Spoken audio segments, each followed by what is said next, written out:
joining us for this Global Supply Chain Leaders Spotlight. Hi, I'm Greg Thompson. I'm joined by Mark Millar, who has been doing quite a bit at this conference. And Mark, just watched a presentation which you led talking about China. And tell us a little bit about, China has always been a huge trade partner for the United States and throughout the world, but there have been a lot of political and cultural changes over the last 20 years. And tell us how are they embracing capitalism? Well, it's a pleasure to be here, Greg. Thanks for inviting me. It's a fascinating and complex scenario in China. We're just gone through our leadership change at the very top level of the Chinese Communist Party, and we're seeing how that's going to gradually unfold. From a business and commerce perspective, as you say, large trading partner with the United States for a long, long time, and many other nations. It's become the #1 trading partner for several leading nations with all the economic development that's happened, both from an export perspective but also an import perspective. Some of the recent developments that we've just been discussing here at the conference relate to the labor situation, which of course is causing some concern about how the direct labor rates are increasing, particularly in the coastal areas, which is where the outsourced manufacturing has been building up. And I think we're seeing this lead to some changes in the manufacturing landscape. So we've heard some examples at this conference of manufacturing being near-sourced closer to the United States. Mexico was mentioned yesterday, and in some cases back onshore. So I think this is good in some respects in terms of balancing opportunities for trade and commerce. As you talked about in the conference, that has impact on the supply chain when you look at Mexico. How has that kind of changed the supply chain, some of the things that are happening in China? Well, I think what companies are facing now is an environment where demand is uncertain, so predictability is challenging. Transportation linkages have become very elongated in these global supply chains that we've created. The price of oil is generally only going in one direction. The shipping lines are slow steaming, so typically from Asia to America, that's an additional 20% of time that the cargo's on the water. That impacts the working capital and therefore the economics of the supply chain. And with the increasing labor costs on top of all that, I think people are rethinking these global supply chains. And I think there's going to be a trend to more regional supply chains. Not a huge shift, but a gradual trend. So we'll see Latin America servicing North America, we'll see Eastern Europe servicing Western Europe, and we'll still see a lot of product made in Asia, some for export, but increasingly for Asia, because the Asia consumption markets is where the growth is from a consumer product perspective. All the Asian economies across the board are growing at 5% plus GDP growth, some of them up at 6, 7, 8%. So this is where there's emerging consumption that for international companies, US companies, there's a big potential consumer market there that's growing very fast. Well, when you talk about Asia having some growth in terms of not only the economy but manufacturing, I know during your presentation you mentioned the VIP, which was Vietnam, Indonesia, and the Philippines, and you had all the different Asian countries ranked, even Cambodia, which has been very, very poor for a long, long time. You're starting to see a little bit of growth there, a lot in Vietnam. Talk to me a little bit about what else is happening in the Asian countries and how that's kind of impacting the supply chain and the global perspective. Yeah, well, the VIP is what I call the rising stars. So that's Vietnam, Indonesia, and Philippines. That's the VIP. Vietnam, large population, young demographics, highly educated, energetic, and enthusiastic people. And Vietnam became positioned as the default +1 in the China +1 strategy that people have been looking at over the last decade. So they've been looking at China +1, the +1 being an alternative or an addition in most cases to their dependency on China for outsourced low-cost labor-intensive production.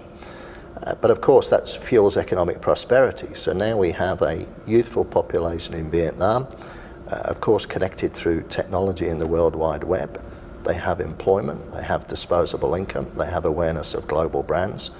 So we've got a very nice growing consumer market there. From the supply chain perspective, we must remember that China's supply chain ecosystems have been developed over the last 30 years, and the infrastructure they have, the experience they have with dealing in international supply chains around the Asia region is second to none.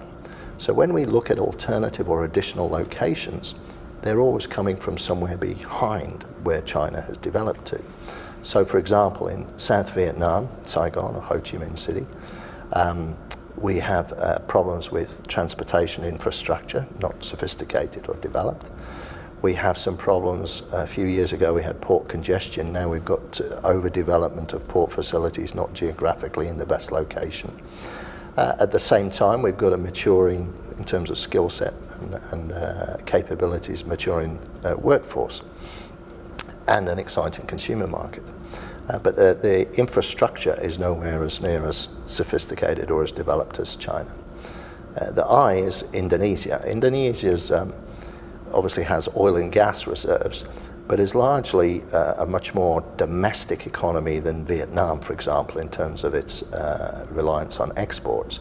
The Indonesian economy, this is about 260 million people in total, largely concentrated on the island of Java from a population and GDP perspective.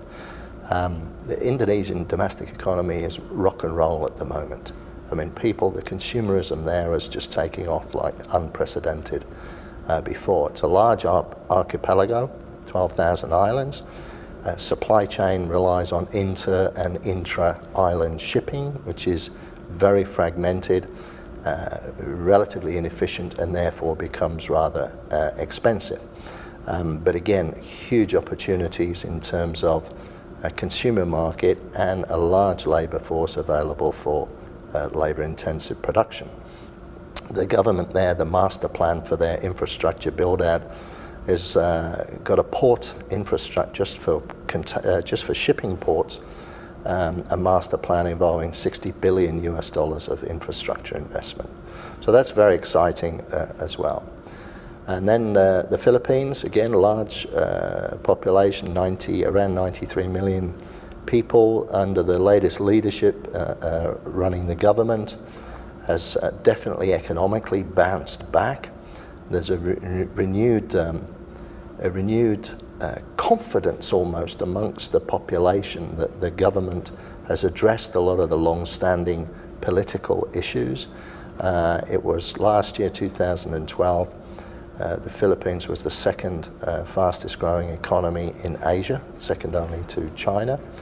It's again got infrastructure investment happening with public-private partnerships, some foreign investment supporting that, and particularly around Manila, which is the commercial and political capital, has plans afoot to take advantage of the former US bases, the Clark Airport and Subic Bay Port, to supplement and complement Manila to form a very large logistics cluster that can alleviate with these facilities that were the bases, can alleviate a lot of the congestion that's happening in Manila. So that will come to a logistics cluster similar to what we heard about yesterday.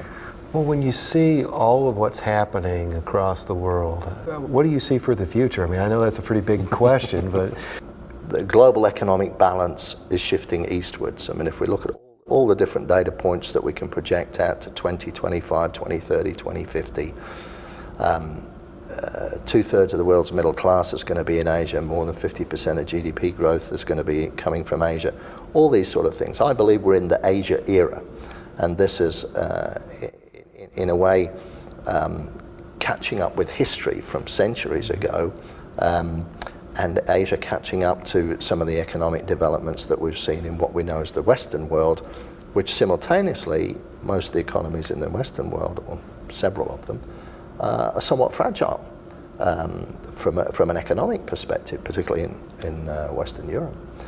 So I think we're seeing a change. What we haven't yet really uncovered, I think, is the potential from economic growth and consumerism in the Indian subcontinent, and hardly scratched the surface in Africa. Africa, we've got another 1 billion people in that continent. In India, we've got over 1 billion people.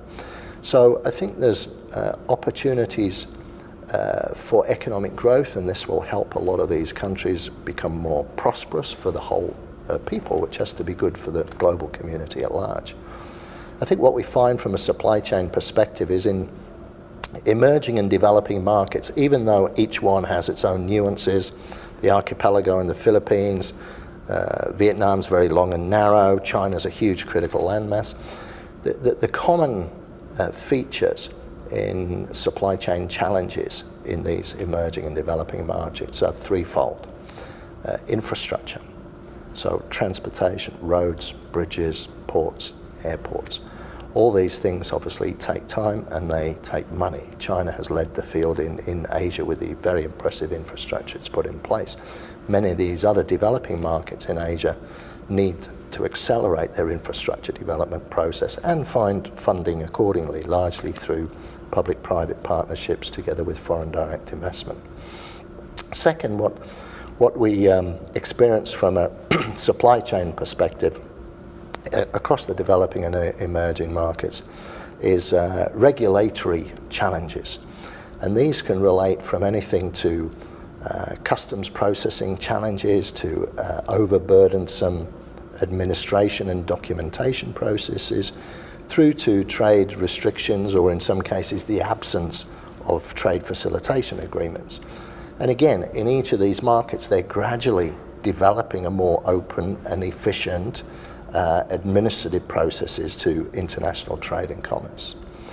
And then the third area, common across all these markets from a supply chain perspective, is the talent pool. Most of these rapidly growing economies in Asia are short in terms of supply of people to work in the logistics sector. And this is everything from blue collar through to skilled workers to management and supervisory levels. And I think this is the challenge that in a way, I'm concerned about most, and that's because I see great progress in infrastructure development across the developing markets. I see great progress in more efficient regulatory and gradual reduction of bureaucracy. But the talent pool challenge seems to progressively exacerbated by the fact that the economies are growing, and every time an economy is growing, it drives more demand for logistics activities. More logistics activities need more logistics people. And if you don't have the talent. And if you don't have the talent. So I think there's an opportunity to go with the challenge that we need more evangelists and ambassadors to talk up, to market logistics as a sector, to market logistics as a profession, get more young people interested and excited about career opportunities in logistics. It's a very upwardly mobile sector to work in. So a lot of people who've started loading trucks and working in warehouses, UPS would be the classic example. Most of their senior management started at the grassroots level of logistics. So it's an upwardly mobile sector to be working in. So I think I'd like to see more industry and governmental and academia involvement in waving the flag for logistics and supply chain, encouraging more people to join it at the grassroots level, because that's how we'll expand the overall supply pool for talent. Well, I think we're going to leave it there. Some fascinating stuff. And Mark Millar, we thank you for joining us for this interview spotlight.